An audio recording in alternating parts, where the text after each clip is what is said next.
Hello and welcome to Lee on the Lectionary, and today we're looking at the readings for the first Sunday of Christmas in Year B.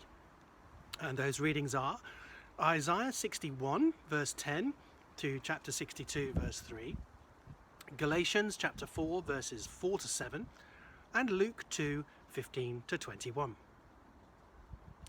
This Sunday we learn that Jesus not only fulfills the prophecy of the angel, but he also fulfills the law of Moses. It may seem odd that in the church's calendar we have a whole Sunday devoted to Jesus' circumcision and one verse in the Bible, Luke chapter 2 verse 21. It reads, "On the 8th day, when it was time to circumcise him, he was named Jesus, the name the angel had given him before he had been conceived." So interestingly, the circumcision of Christ isn't actually the main focus of the verse. The verse itself, it seems more concerned with the naming of Christ than in his circumcision. In fact, it seems that the naming of Christ on the 8th day was itself a strangely unnecessary exercise anyway, because the angel had already given the baby his name, Jesus, before he was conceived. Now that does encourage us, however, because it reminds us that Jesus' birth fulfills prophecy. First, it fulfills the prophecy of the angel made to Mary and Joseph some 9 months beforehand. It does indeed happen, just as the angel had said.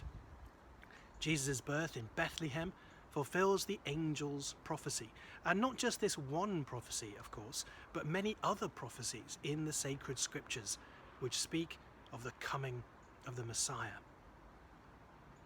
But how will this vulnerable child save his people from their sins, as the prophecy says?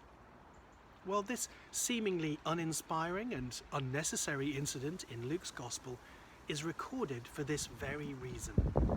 It encourages us that Jesus not only fulfills the prophecy of the angel, but he also, secondly, fulfills the law of Moses. According to the Old Testament law, every child born into the covenant was to be circumcised.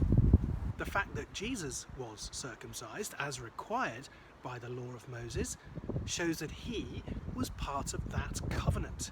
He was under that same law. And yet, unlike anyone else, either before or after him, he fulfilled that law perfectly. He bore its burdens to the fullest extent. That began with his first requirement, his circumcision. And then, as the text makes clear, the other commandments associated with the firstborn son were also fulfilled. When the set time of purification after childbirth was completed, Luke tells us, Mary and Joseph took Jesus to Jerusalem to present him to God. With the appropriate sacrifices, he was consecrated to God, with the poor, the mean, and lowly. Luke points out 3 times in verses 22, 23, and 24 that everything was done according to the law of Moses. So Jesus bore the burdens of the law. He did it so that he could also bear the curse of the law. As Paul writes in our epistle in Galatians, when the time had fully come, God sent his Son, born of a woman, born under law, to redeem those under the law, so that we might receive the full rights of sons. And all this to redeem those under the law who could not keep it as he could. He deserved no sentence of punishment from the law. From the earliest moments on earth, he had kept that very law.